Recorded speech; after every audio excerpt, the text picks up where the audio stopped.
Hi, Jose. It's Aussie Villain. Good, mate, good. Listen, mate, as you know, the January transfer window is open now in Europe. We have had a few bids for you, so I just want to offer you a brand new contract and just remove that pesky little release fee that horribly undervalues you. Please, mate.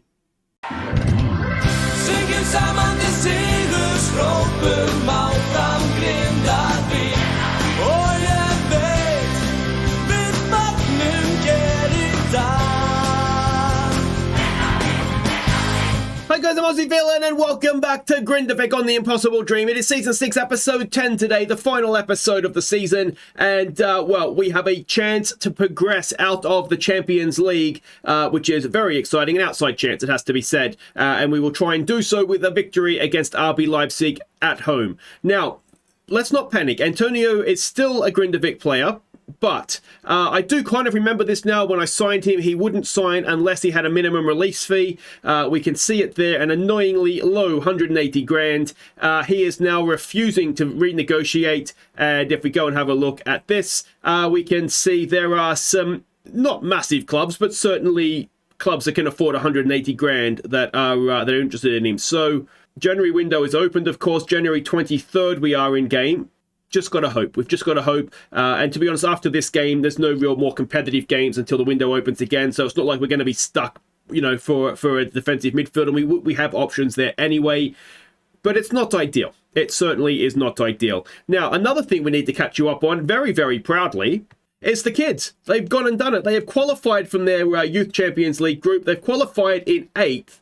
Now, this is ahead of academies such as Barcelona, Manchester City, Paris Saint-Germain, Ajax, Liverpool, Chelsea. Need to go on. Dinamo Zagreb, Benfica, Manchester United. Now, this doesn't mean that we're better than those teams, of course.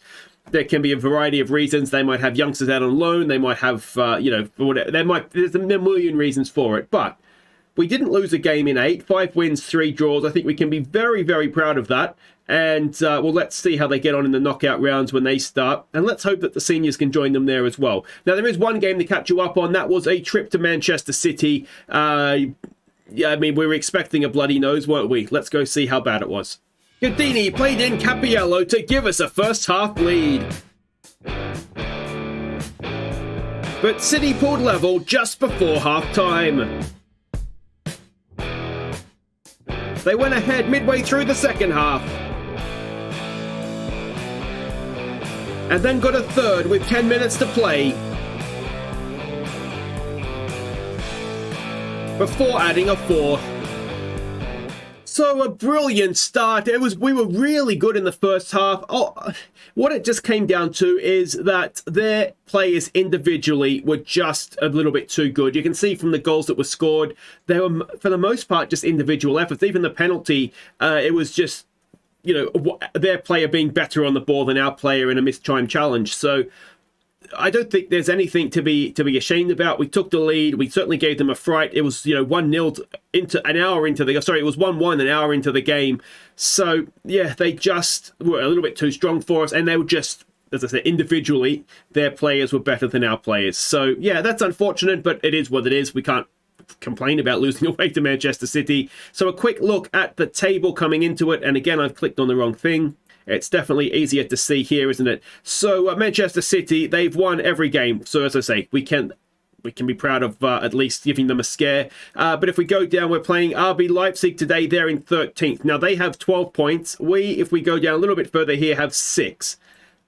Let's not go on about Karabag again. It could be much easier for us. But if we win and go to 9 points, the best we can do with goal difference is likely to be 22nd. And then we're relying on a lot of teams here to not also get to 9 points and have a better goal difference than us. So it is doable. We need to win first and foremost. And even if we don't win, I think 6 points in the end, having lost to Karabag, would be a fairly decent return. So let's go and have a look and see what we're doing.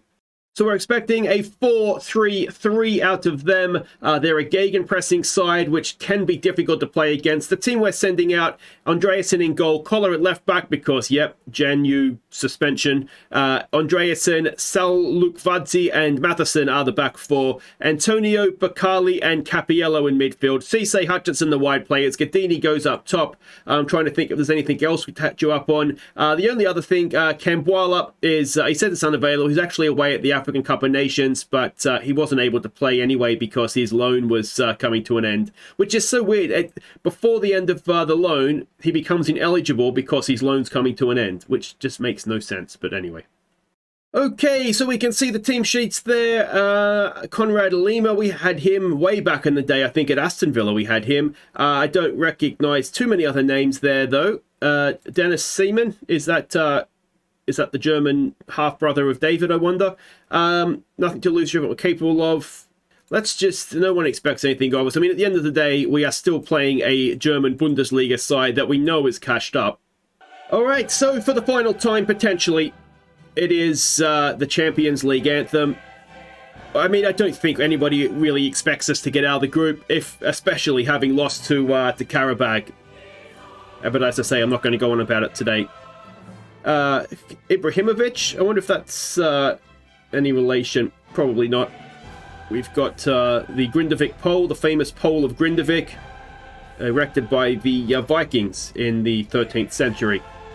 But yeah, Roof Watch is back. Still looking pretty good, Nick. Of course, January in Iceland is going to be pretty grim, isn't it? Surely, I would imagine it's pretty grim in Yorkshire. It's that much further north. It's pretty grim. It's further north than Scotland. I mean, think about that for a second. All right, we've got Collar with a throw. What can we do here? Hutchinson. Gadini, back for Capiello. Capiello, can he pick out someone in the middle? Capiello's done well. He gets into the penalty area, chips it in. It is over everybody. Cisse picks it up, though. Koss comes back in. It's headed away. Collar is there, though. Come on. Can the youngster whip it in? Not quite. Second chance. It's there for Cisse! It's not as bad as the miss he had against, who was it? Somebody, but it was certainly one where you've got to hit the target. But a promising start for us nonetheless. Come on. We're doing well. We've had more possession. Deutschland beating Arsenal is not a great result for us, I wouldn't have thought. Oh, it's there! It's going to be disallowed! Oh, no! It was Axe back in the team. And he's so dangerous from a set piece. It's been given! It's been given! Wonderful stuff. We are 1-0 up. Axe at the back post. Towering header. He's won this off-season where I don't know if he's going to stick around or not. Because he's one of those, again, of course he's not club-trained. He could be anybody, basically. You know, he's taking a spot in the squad that could go to anybody. Well, anybody from the EU, anyway. Others, we obviously have limits on non-EU players, but... yeah, that is huge. Now, I think we just keep playing with no pressure on us. Axe, if you could not get sent off this time when we're 1-0 up at home, that would be brilliant. But if we can see this through... well, it's such a shame we can't parachute into the Europa League, isn't it? To sort of keep the campaign going a little bit longer. But what does everybody think? Oh, Cisse caught on the ball. Axe gets back. And we play it out from the back. What does everybody think about this new league system? Now we've sort of had a couple of European seasons to get the hang of it. I've got to say, my initial thought, and I still don't like it, but is it just because I don't like change? I can see what they're trying to do with this, because you get those groups, and it used to always be Napoli, didn't it? That would get like 12 points, but go out on goal difference, and you get someone like Zenit St. Petersburg get through the group stage with, 4 draws and a... is that offside? You get a team that sort of gets through with 5 points. And a part of me thinks, well, that's the luck of the draw. But then equally, for the sake of the toss, disallowed. Oh, we've always liked you, VAR. Grindavik, as I'm sure they'll be saying in Germany, he's a mile off. That shouldn't even need VAR, ref. Yeah, for the sake of a tournament, it was better to have a team like Napoli. I'm thinking this is back of the day. Oh, it's there again! Hutchinson, and it's 2-0! It's 2-0 over Red Bull Leipzig. And, well, is this going to happen for us? Teams are not going to like coming to Grindavik in January, are they? And it's been a wonderful, wonderful performance, and we've come straight back. We don't need to attack them probably now. Let's just go back to positive. But with 20 minutes to play, we are beating the German Giants 2-0. And Axe is back there. Oh, and Antonio caught in possession, but we get away with it. And here we go on the break again. Collar just holds it up a little bit. Hutchinson, who of course got the second goal and all that. There's the good ball forward. Oh, just couldn't quite bend it into Gadini's run, could he? Seaman has it, and what's going to happen from here? It's a long old highlight at this point. They lump it forward. Oh, there's no one there. There's no one there. Collar with a good tackle. Andreasen, I don't know what he's doing. We've got our hands up in the air. They're probably telling Andreasen, mates, it was from a very long way out. Could you not have done something about that? Collar made a brilliant tackle, and Andreasen is just out of position, isn't he? Just too slow to react. And it's another kickoff highlight. Well, hopefully we're not going to just fall in a heap here. Come on, Axe. Gets it forward. Looking for Gadini's run. Looking for Gadini's run. Oh, we've seen him cause havoc like that before. Hutchinson dives in. And is it going to be a Red Bull highlight here? It just might be. You know, Matheson goes over. Cisse. Matheson is there. Get rid. Get rid. We do. Gadini, good in the air. Knocks it down for Cisse. Cisse back to Gadini. Gadini to Capiello. And it's just taken off his toes again. It's a very open game. He's offside. Suluk Vadzi is there. And still, it's not cleared. And, oh, it's a misunderstanding. And we've given up 2 goals in a minute. Is VAR going to save us again? No, it is. We are Grindavik. Focus, boys. Oh, he is offside. Okay. But just, oh, Andreas and his head's gone. Hopefully a focus will just calm us down a little bit. Cisse not having a good game. He's not impressed me this season, I've got to be honest. Let's get Rocky on out there and see what he can do. Let's praise them. And we're coming in towards the end of the game here. No idea where this is going to put us in that league table.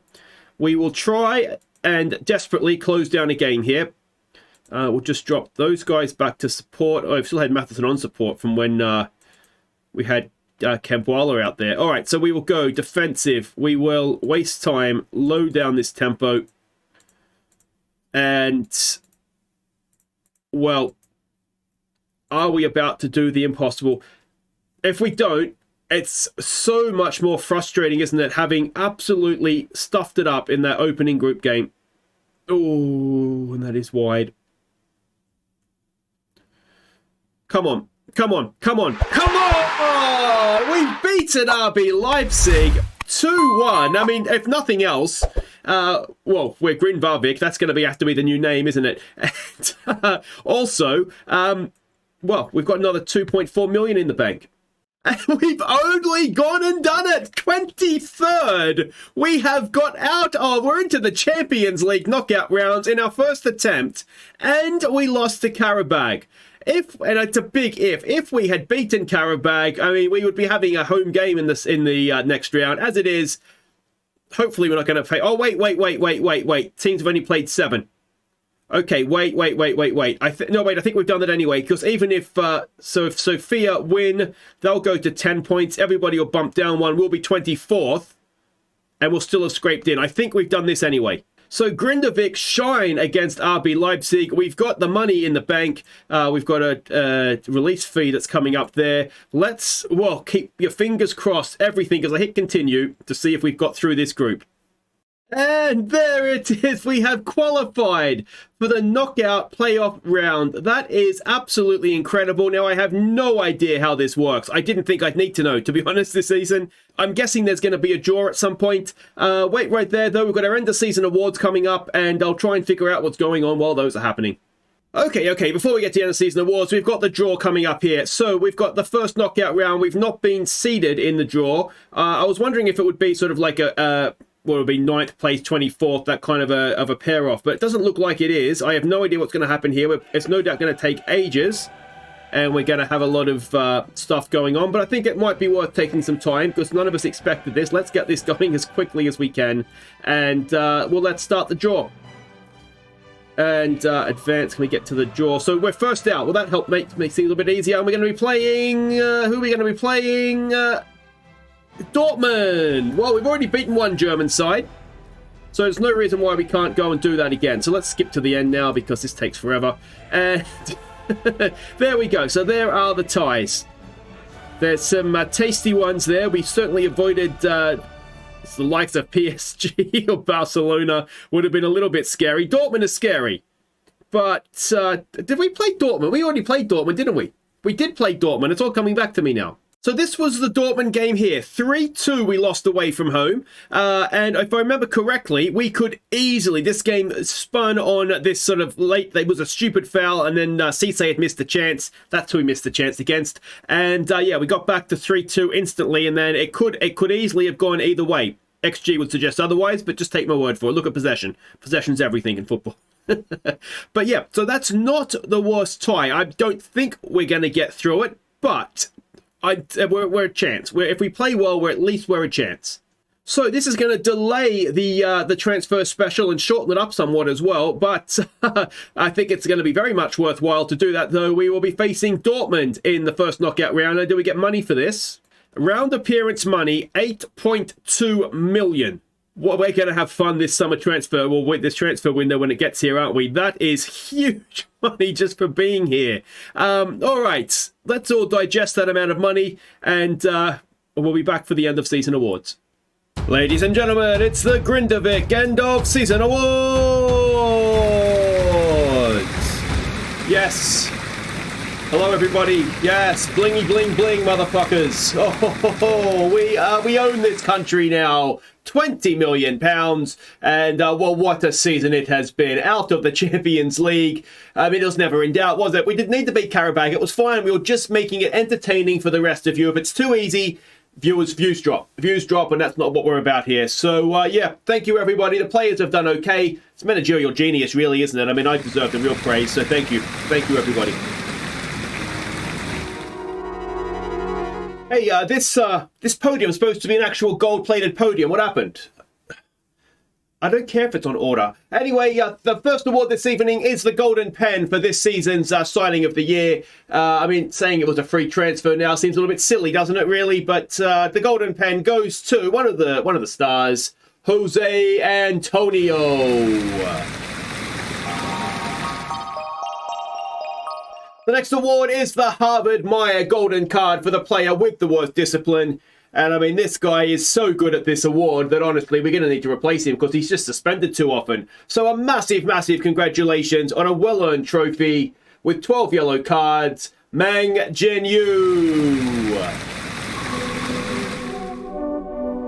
The next award is the Golden Bullseye, awarded to the player with the most passes per 90 minutes. And we brought this guy in to play it out from the back for us, and he did just that, completing 95 passes per 90 minutes. Congratulations, Junior Onana. The next award is the Golden Spoon, awarded to the player who feeds the strikers, the player with the most assists. And despite some interest from England, this guy is still very much a Grindavik player. 16 assists this year, a club record. Congratulations, Flavio Capiello. The next award is the Golden Anchor, awarded to that player we can rely on, the man with the highest average match rating. And to be honest, I'm shocked it's taken this guy so long to get onto the stage this evening with an average match rating of 7.95. Congratulations, Fausto Gadini. The next award is from the medical department. It is the Golden Cross for this season's most injured player. And this guy, I mean, he's back up, but we do kind of need him to play from time to time. So it's a little bit frustrating, but 26% of the season missed. Congratulations, Niall Huggins. Next up, it is the Golden Soother for the baby of the team, this season's best young player. And, well, this guy he's a star. He's an absolute star among many young players. He does stand out week after week. Congratulations, Flavio Cappiello. The next award is the Golden Boot for this season's top goal scorer, and previously this has been Stephenson territory, not this season though. He's broken every goal scoring record on the books, I think. So with 40 goals in a season, absolutely magnificent stuff. It is Fausto Guedini. The next award is the Horse's Ass for this season's worst player. And in a season such as this, it's maybe not fair to announce a worst player, but maybe a worst moment. And for stupidly getting himself sent off when we were winning against the Spanish team, it's got to be Axel Andreasen. The next award is one that means a lot to so many people here at the club. It is the Viewers' Player of the Year. So a big thank you for everybody who nominated and then voted for their Player of the Year. And to be honest, it can only be one man. There was a $100,000 bet put down on this player, and well, I hope the gambler has cashed in, because with almost 100% of the vote, like some ridiculous number, 99.9% or something, it is of course Fausto Guedini. Now, before we get to announcing this season's Player of the Year, we do need to acknowledge the Team of the Season. So, again, just direct your eyes up to the board. You will see the goalkeeper is Andreasen. The back four is Janu, Bergson, Onana, and Matheson. The midfield is Antonio, Cappiello, and Olmarkson. Your wingers are Hutchinson and Cisse. And the striker is, of course, Guedini. Congratulations, fellas. You've all had wonderful, wonderful seasons. And now it is time for the big one, the Golden Star for this season's Player of the Year. And, well, I think we all know who this is going to go to, and we'd all be mistaken. Not that the winner isn't worthy, but he didn't score 40 goals. But the Golden Star this year is Flavio Cappiello.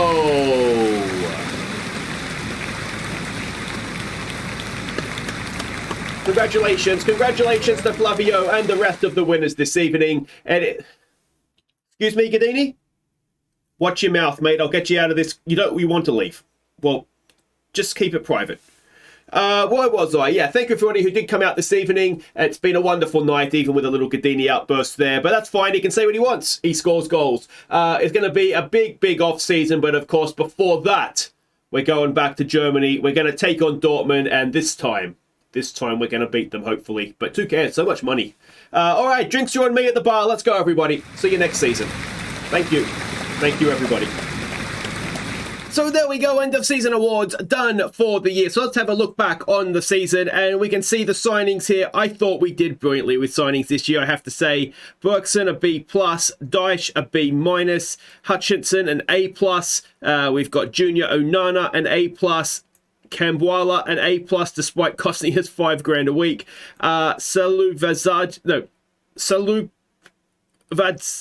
I've tripped over that, haven't I? Anyway, a B, despite costing over $500,000. Antonio on a free.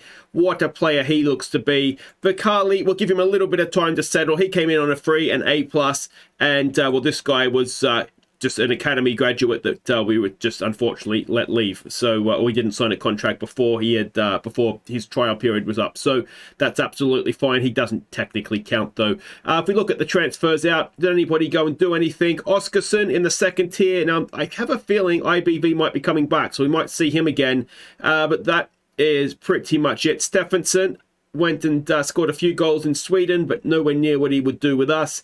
Denny Sanchez was going and playing and not really scoring, not really contributing. Viva has left and hasn't played. Sayas, who we let go, has been playing, though not particularly well. Antonsen has left, looking for thinking he's bigger than he is, and does not really played. So yeah, we don't think we've any bad players that we've let go there at all. If we go and have a look at the season results, obviously we won the league, which is brilliant.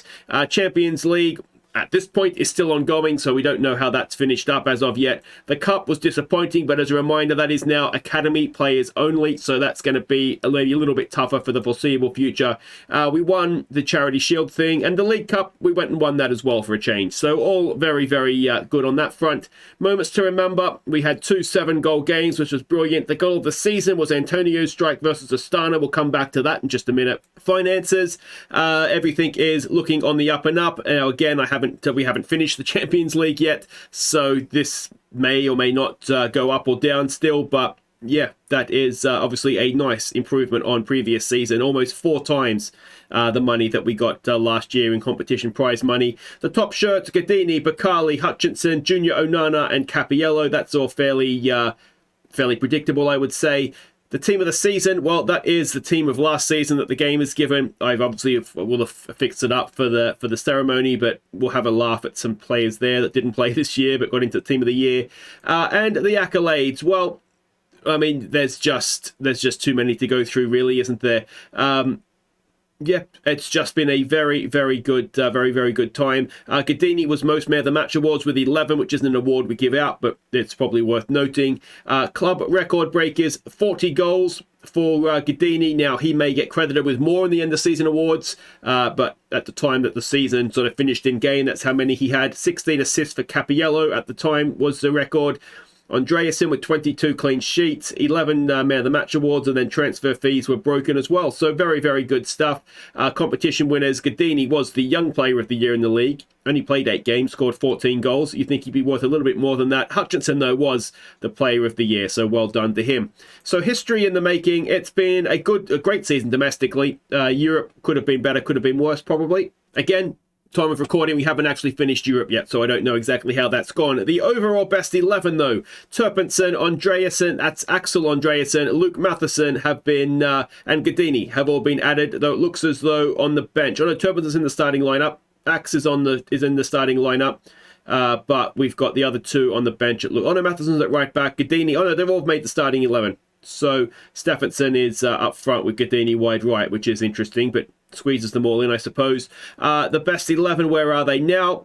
You can give that a little bit of a pause if you want to have a bit of a longer look. And let's have a look here. The team of 2022, again, there's some names there, isn't there? Yeah, well, we can have a pause and have a bit of a longer look if you're interested. I'm assuming most of these guys have retired. So yeah, they've all gone off to retire. Remember Dimitrovsky and Ziba, the 2 old men at the back. Anyway, so that is that. Supporter profile update. We've lost families, but we've gained core fans, so that's good. That's sort of the direction we want to trend in, isn't it? Up 2.4 thousand social media followers as well, which is obviously important. The rule changes. Now, there was a comment on this previously. It's just transfer window changes, squad registration changes, the dates that change sort of as you go from one year to the next. So that's all that is. But this now brings us to goal of the season. Now, the way this will work is the goal that the game gave, the Antonio strike, plus 3 others I deem worthy, will be put forward to be voted upon. So at the end of the little compilation, click down the bottom there like you would do to vote for Player of the Year, and make sure that when you go to the link, you vote for which goal is your favourite, and I'll announce the winner early on next season. But yeah, apart from that, thank you so much for watching. Don't forget to like and subscribe. We've got a summer. So change of plans. I did record the post end of season award stuff at the time in the game when that happened. So I obviously wasn't expecting us to be getting out into the knockout rounds of the Champions League. So next episode will be the Dortmund tie, and then assuming we don't progress, we will then have the transfer special. So enjoy goals of the season, and I'll see you next time for Dortmund.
And here are our top 4 goals from the 2028 season. Don't forget to vote for your favourite.